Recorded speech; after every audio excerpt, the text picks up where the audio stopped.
Hello all. Today we are going to understand different types of leadership styles in detail. First of all, let us understand meaning of leadership style. Leadership style is a leader's approach to providing direction, implementing plans, and motivating people. Following leadership styles, we are going to study in detail with examples. So let us start with number 1, Autocratic Leadership.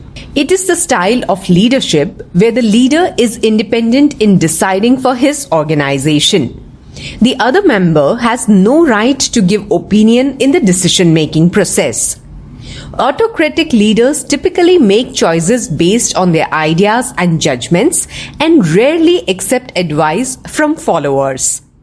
For example, Adolf Hitler, the man has ruled Germany since 1933 to 1945. He took all decisions by himself and people need to follow his decision. Second, Transactional Leadership. Transactional leadership is a type of leadership style that focuses on supervision, organization, and employee performance. To motivate employees, these types of leaders use rewards and penalties as an exchange to keep them on track. You get penalized if you do not perform well or do not abide by the rules and regulations. This leadership style works best during crisis management. Coaches of athletic teams provide one example of transactional leadership. These leaders motivate their followers by promoting the reward of winning the game. They instill such a high level of commitment that their followers are willing to risk pain and injury to obtain the results that the leader is asking for. Third, Bureaucratic Leadership. Bureaucratic leadership can be defined as a system of management that follows a hierarchy where officials' duties are fixed. Employees in this form of leadership are expected to follow specific rules and authority created by their superiors. Bureaucratic leadership is based on a clear chain of command, stringent regulations, and follower conformity. For example, McDonald's follows a bureaucratic system wherein the crew members make minimal decisions on their own at lower levels, rarely taking control. Fourth, Charismatic Leadership. As the name suggests, charismatic leadership involves the charisma of the leader to be involved in persuading the followers. The leader uses his communication skills, persuasive power to gather the attention of his followers. Because of charismatic leaders' intense commitment to their work, they tend to evoke strong emotions from their followers and teams.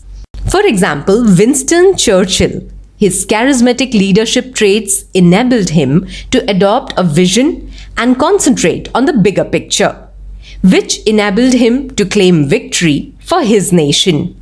Fifth, Transformational Leadership. Transformational leadership is a leadership style in which leaders encourage, inspire, and motivate employees to innovate and create change that will help grow and shape the future success of the company. This is accomplished by setting an example at the executive level through a strong sense of corporate culture, employee ownership, and independence in the workplace. For example, Jeff Bezos is seen by many as a great transformational leader. His leadership style involves always pushing employees and staff to think about new products and possibilities. Sixth, Coaching Leadership. Coaching leaders are focused on bringing out the best in their teams by guiding them through goals and obstacles. In this type of style, where an extension is provided to the followers which aim at their high performance, empowering, and fulfillment of them. For example, Sheryl Sandberg, the COO of Facebook, is known for having notoriously high expectations for her team, but also providing plenty of praise, recognition, and support. Seventh, Democratic Leadership. It is further known as the participatory leadership style, where participants take the role in the decision-making process. In this style, creativity and innovation are encouraged. Common goals lead to high accountability. For example, the 16th President of the United States and visionary leader, Abraham Lincoln, surrounded himself with extremely capable people, even if they were likely to disagree with him and challenge his assumptions. 8th, collaborative leadership. In this style, multiple leaders come along rather than a single leader who is unable to carry on the work on his own. Collaborative leadership has some requirements as trust, shared power, transparent and effective communication, accountability, and shared learning. Collective leadership allows people to contribute fully based on their unique strengths and talents and to develop new knowledge, skills, and expertise. Education is an example of an industry where collaboration among teachers is documented to improve academic achievement in students. 9th, servant leadership. Servant leadership is a leadership philosophy built on the belief that the most effective leaders strive to serve others rather than accrue power or take control. Servant leadership seeks to achieve a vision by providing strong support to employees. For example, Mother Teresa. She was a selfless servant leader who dedicated her whole life to making others' lives better. Mother Teresa's missionaries of charity had 610 missions in 123 countries, which served people with HIV, leprosy, and tuberculosis. 10th, Laissez-Faire Leadership.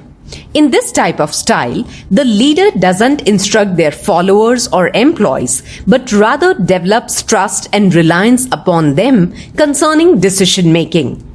Laissez-faire leaders let their employees use their creativity, resources, and experience to help them meet their goals.